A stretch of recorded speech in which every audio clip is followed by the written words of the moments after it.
물의 순환 과정 알아보기.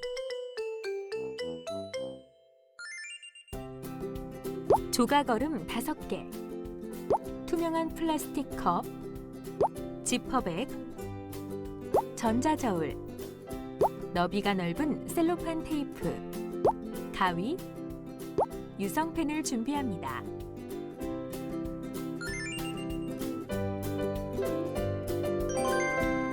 조각 얼음 5개를 투명한 플라스틱 컵에 넣고 지퍼백에 담은 뒤 지퍼를 닫습니다. 이때 지퍼백을 기울인 상태에서 얼음이 든 플라스틱 컵을 넣어야 컵이 쓰러지지 않습니다.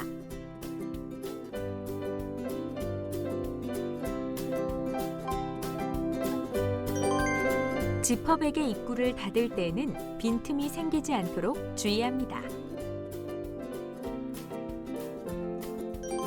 지퍼백을 전자저울에 올려두고 무게를 잽니다.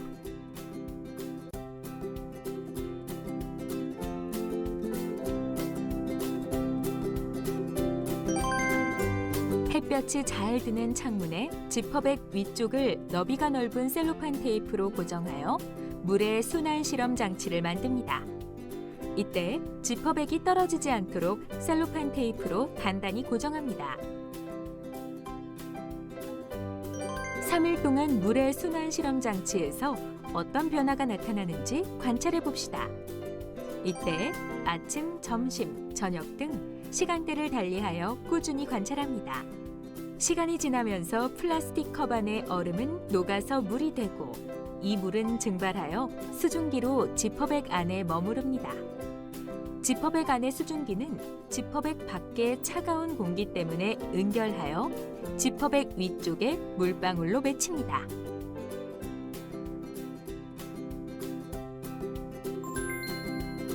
지퍼백 안쪽에 맺힌 물방울이 아래로 떨어져 바닥에 모입니다. 이런 현상은 긴 시간에 걸쳐 반복해서 일어납니다. 그래서 시간이 지날수록 플라스틱 컵 안의 물의 양은 줄어들고 지퍼백 안의 물의 양은 늘어나게 됩니다. 3일이 지난 뒤 지퍼백을 떼어냅니다. 셀로판 테이프를 떼어낼 때는 지퍼백의 입구가 벌어지거나 찢어지지 않도록 주의합니다. 창문에서 떼어낸 지퍼백을 전자저울 위에 올려두고 무게를 잽니다. 이때 지퍼백에 붙은 셀로판 테이프를 떼고 무게를 측정합니다. 처음 측정한 무게와 3일이 지난 뒤 측정한 무게를 비교해 봅시다. 처음 측정한 무게와 3일이 지난 뒤 측정한 무게가 같다는 것을 알 수 있습니다.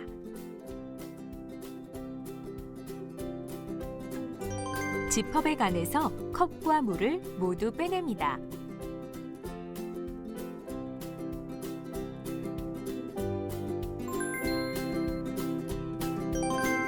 지퍼백 안에서 일어나는 물의 순환 과정을 그림으로 나타내 봅시다.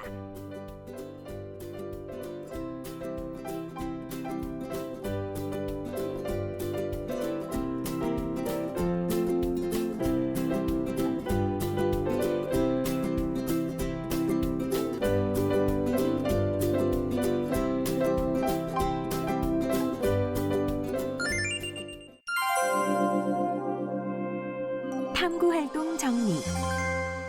이번 시간에는 지구에서 일어나는 물의 순환 과정을 알아보기 위해 지퍼백으로 물의 순환 실험 장치를 만들어 3일 동안 관찰해 보았는데요. 플라스틱 컵에 있던 얼음은 녹아서 물이 되고 이 물은 시간이 지나면서 증발해 수증기가 되어 지퍼백 위쪽으로 올라갑니다. 그리고 주변의 차가운 공기 때문에 수증기는 물방울로 맺힌 뒤 아래로 떨어지게 됩니다. 이런 현상이 반복적으로 일어나 플라스틱 컵 안의 물의 양은 점점 줄어들고 지퍼백 안의 물의 양은 점점 늘어나는 것을 관찰할 수 있었습니다. 또 처음 측정한 무게와 3일이 지난 뒤 측정한 무게가 같다는 것으로 물의 전체 양은 변하지 않는다는 것을 알 수 있었습니다.